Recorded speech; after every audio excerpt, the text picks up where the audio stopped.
But imagine this woman going out and borrowing, and the prophet says, go borrow vessels from everywhere, from all your neighbors, empty vessels.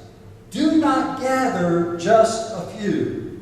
In other words, let's be clear, God was giving her a wonderful challenge and a more wonderful opportunity. In other words, God was allowing her to determine the magnitude of her miracle. Let me say that again. God was allowing her to determine the magnitude of her miracle. We always want to blame God or place the responsibility on God and say, if God wills, then that'll be it. God's saying, here's what you're going to do. You go out and gather vessels.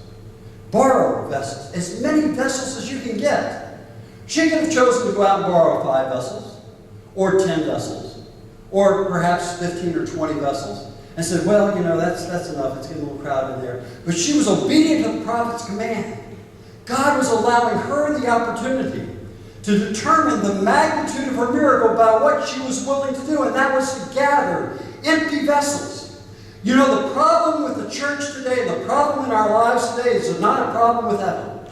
It's a problem with empty vessels and the availability of empty vessels to be filled by God. The more we are willing to give God of our vessels, the more we will receive of His blessing and His provision. There is no other plan.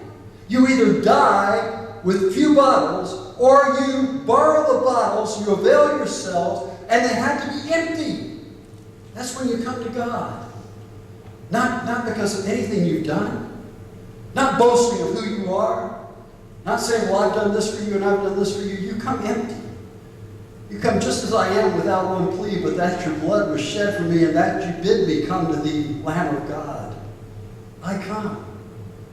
There's a praise song that we sing that says, I come empty, I come broken, I come wounded. That's pleasing to God. Because we're not coming in our own righteousness. We're not coming in our own strength. We're not coming in our own word. And the more we're willing to give God of our vessels, the more we will receive His blessing and provision.